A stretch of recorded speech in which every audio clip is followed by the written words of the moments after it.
interesting because I don't drink coffee in my daily routine, but I just do it for pleasure on the weekends when we go out. But honestly, there is nothing better than a warm coffee in a cold day. It's amazing. Today I have a free day from work, but I still have a lot of things to do, and I want you to come along with me during the day.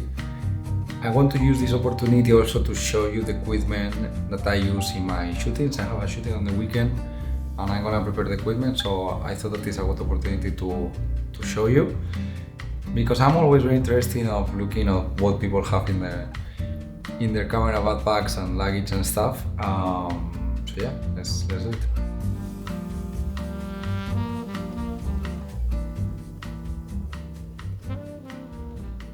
So something very interesting happened recently is that as my Rosa creative, I spend a lot of time working on Canva or Photoshop or Keynote, preparing different treatments, pitch decks, different formats and different kind of presentations that in some way or another they require graphic design. Before I was just doing all these things just with common sense and taste, but I realized that I want to develop the skill of graphic design because it gives you the opportunity of presenting a format in a so much nicer way, beautifully done. So I decided to start actually studying graphic design. It happened that 2 weeks ago or last week, it was Black Friday. I saw an opportunity. I was thinking first, what is the best way of me studying graphic design? And there are that many ways, and this is not my field. And I was like, I don't know where to start. And it happened that I saw an opportunity in Black Friday. There was a 50% in Skillshare, and I was like, okay, I think that this is the easiest option. I was checking all the different courses and stuff that they have, and I found one that is called Graphic Design Masterclass Learn Great Design. And I was like, okay, this is for me. What I need right now is just the basis, and from there we will see if we continue like developing or acquiring new courses, and by developing my master in the craft, I will see what actually I need. So I'm so excited because I started studying recently. I'm just in the 7th video out of 180 of this course in particular, and I'm so happy because it's the first time that I put myself in learning something fully new from the scratch in years. And I have like zero knowledge about it. So it's so interesting the process of starting here, be curious of what's gonna happen in 6 months or 1 year of me, putting in the hours and actually studying it and practicing it. And it's also interesting because this started by this simple trend that I saw on Threads, that is using Threads as a journal. And it's very interesting. It's just simple pictures. Now people are doing it with the cameras, but it's just people documenting their journey, documenting their actual days with the iPhone, and just some captions and some text on top of the picture. And with that, I was like, why do I like this one more than this one? I started following the trend for the first time. It's the first time in my life that I follow a trend, and I was like, okay, how can I do my design better, like more interesting? And I started to feel also the need of graphic design. So between my job and this simple trend that I'm practicing every day, I'm practicing graphic design even more, and I'm realizing how important it is for the creative world. So I'm so excited to continue develop the skill. You're gonna follow me. I'm gonna study it for a while now. Then I'm gonna read a bit, and later we prepare the equipment.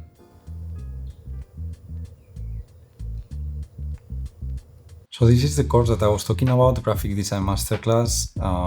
I'm in the 7th video out of 148.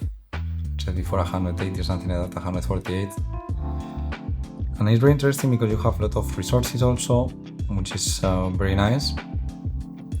I have an app that I use to kind of archive all my screenshots that I make.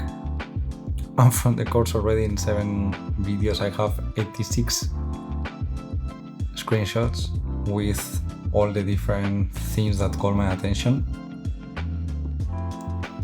like what is series of sans serif, like very simple stuff, but that is very interesting to have.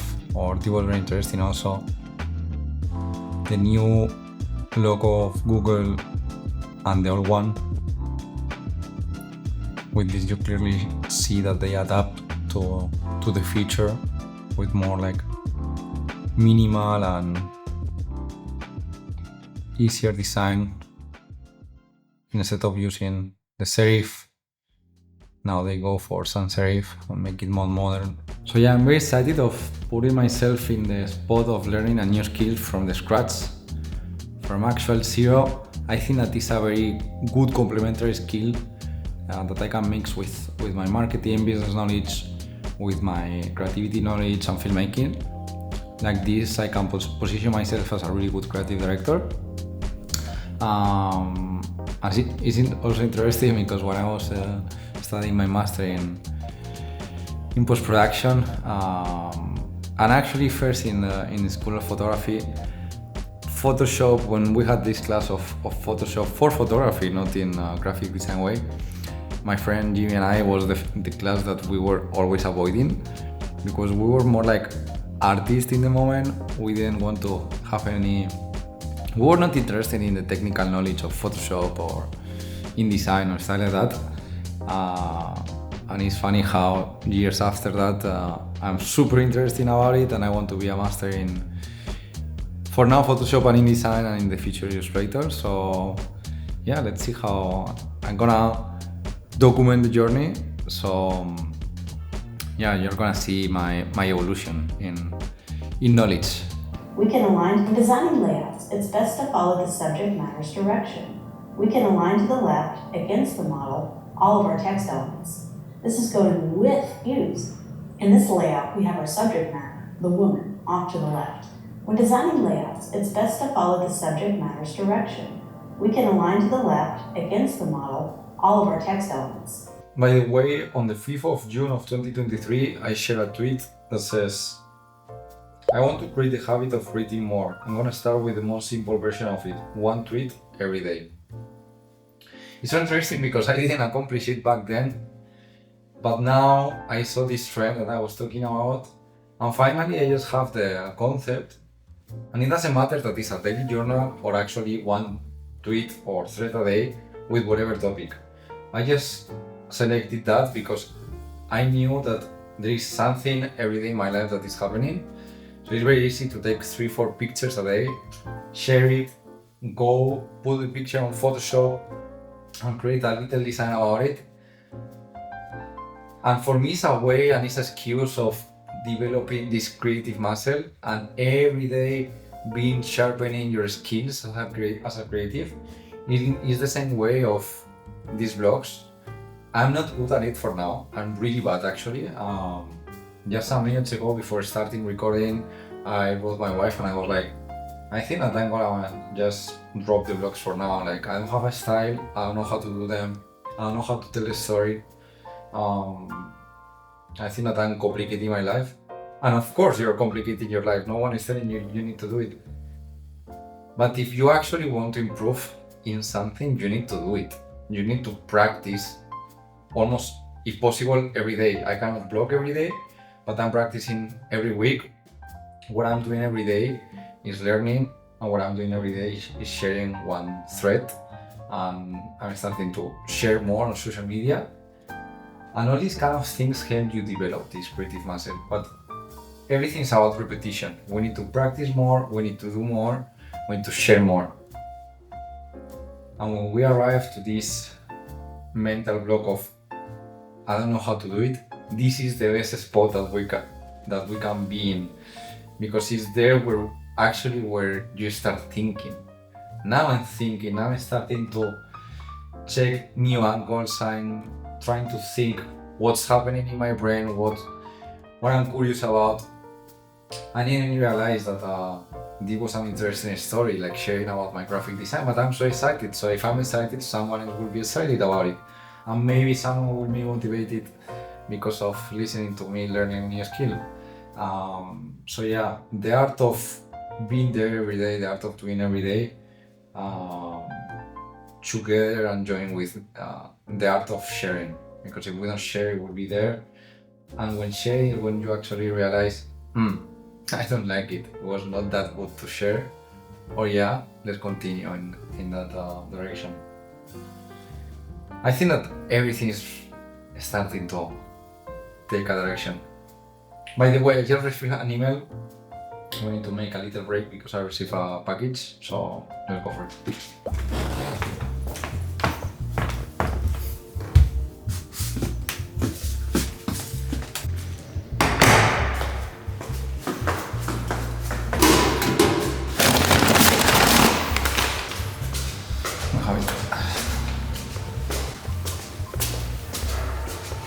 I started running, so I'm buying some different clothes for it and running accessories.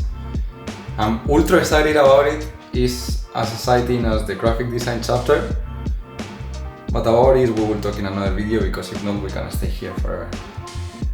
But running, wow, running is gonna be something. I'm so excited.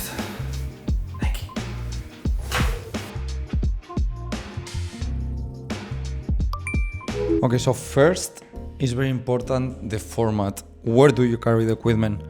Now I'm using this Pelican case. It's so comfortable because it's actually a luggage, so I can just move around, which make it very comfortable. Before, I was using a backpack. I was using this Peak Design backpack. It's giant. I don't know, I will check later. I think that is the 45 liters. It's very big. Potentially one of the best backpacks that I have seen in the market. Very comfortable in your bag. Lot of spaces. You can match it with your luggage if you are carrying also a luggage. The problem is that because it's that comfortable and it has that much space, there's a moment that you start putting a lot of equipment and your back will suffer, of course. It's not very comfortable in the long run. So what I'm doing is here in this Pelican, I have the main equipment, and when I'm in this kind of shooting that I need extra monitors, extra batteries, or the directing equipment, I use both. But for the main equipment with the Pelican, is one camera, 2 lenses, audio, 3 lenses actually, audio, batteries is fully fine. Let me show you what I have inside. This model of the Pelican is the 1535, and honestly, even though it's expensive, it's potentially one of the best purchases that I have ever made. The good thing is that the equipment is always ready to go, because I always keep it here. It protected, keep it safe, it keep it organized. I don't need to be thinking every time if I'm forgetting about something. You can travel with it in a plane, which is very important and very interesting. And it's small. For me, the only problem is that when I'm carrying a computer, I need to carry a little backpack just to carry the computer, because there is not top kind of case to carry the computer inside, and it will be also risky. It's the only issue in a way when I'm carrying with this. The good thing of traveling with the backpack is that I can put all the cameras, lenses and stuff, and also the computer, even a tripod on the side. And that's where the problem appears, is that it's too much weight. So you can do it, but it ends up being like too much weight, and it's honestly not comfortable at the end, especially if you are like walking a lot. Okay, I'm gonna put it here and I'm gonna show you what I have inside and how I organize it. So this is the way the backpack is organized. You see 2 empty spaces. This is where I carry the FX3 that I'm recording with right now, and this is where I carry the 2470. In this right space I carry the Bose. I think that this is the best headphones for working and monitoring the audio, honestly. I have here, of course, the jack. Here I'm carrying the Small HD 7-inch monitor. Honestly, one of the best monitors is the Indy 7, one of the best monitors that I have ever tried. The color accuracy is from other planet. In the same compartment, I'm using a little bag from Gomatic and Peter McKinnon for the SDs. Here I'm using it for the empty ones. And here, when I finish with an empty car, with a full car, this, if I put it here, is because I know that I need to derush. So it's a very easy format to know which SD cards are full and which one are not. This middle compartment is for the batteries. I recently bought this small rig battery. Just pressing this button, you see the percent of battery that is empty and that is used. And here you have USB-C for charging, which I find amazing. And this is all battery, no USB-C, no LED for knowing the percent versus new battery. I find amazing the evolution in technology even for a battery. I'm using this again, Peter McKinnon and Gomatic for the batteries for the Sony. If they are here, that means that they are full. If I throw them through the case, I know that I need to charge them, so I can use them. And it's a simple way of knowing which kind of battery I can use. Here I will usually carry the 35mm. I'll show you later. Here I have the 10 to 20, sorry, is APS-C lens. Is the one that I'm using for vlogging and doing all this modern vignetting fisheye style. I love it, honestly. The quality is not as sharp, obviously, as a G Master lens, but it's good enough. Here I'm carrying the Wireless Pro from Rode, just as a lavalier mic. This space is for tools, cables, and stuff like that. And here is where I'm carrying all the audio from the handheld from the FX3, the Rode mic, and the G3, different HDMI cables and audio cables. And this is it. By the way, this is my unorthodox charging station. This is where I have all the different cables that I need to charge all the batteries that I have. It's behind the sofa, so you don't see it from there. And honestly, even though it's not the kind of charging station that you see on YouTube videos, for myself it's very functional. So I'm happy that I have a place that I just need to arrive here and put everything to charge. Of course, if we can have a charging station very beautifully done, like all these YouTubers out there, it's nicer. Here we are in a rental apartment and I'm gonna create a station anywhere. It's not worth it for me. But I found a spot in the house where I can put all the cables together and just arrive with my batteries and charge it easily. So I think that sometimes, in the same way that the studio is about aesthetics and making it in a way that it motivates me to be there, in terms of charging is more of the opposite. Here is more functionality than aesthetics. At some point I will do it in an aesthetic way in my future house, but here is just to have a place to do it, so I'm very happy that I did it. Okay, we did it. Thank you for staying around, thank you for watching the video. I'm very happy that we did it again. I promise that I will improve. I think that this is something that I just need to practice. When I watch people on the internet doing these kind of vlogs, I sometimes overestimate how easy it seems. It's far from being easy. Full respect for all the bloggers and storytellers out there. Mixing it with the creative world, like I want all of this, everything that I'm doing is to create a conversation about creativity and push my limits and push myself the barriers of of creativity and little by little create a conversation with other creatives out there. So everything that I'm doing is for that, and I'm very happy that I remove the laziness, the complexity, the processes, and I'm creating little by little a way of making it easy for myself. Hopefully I inspire someone to do it also, and yeah, we can create that tandem, a little group of people that are motivating each other to be a creative. Anyway, I don't want to ramble anymore.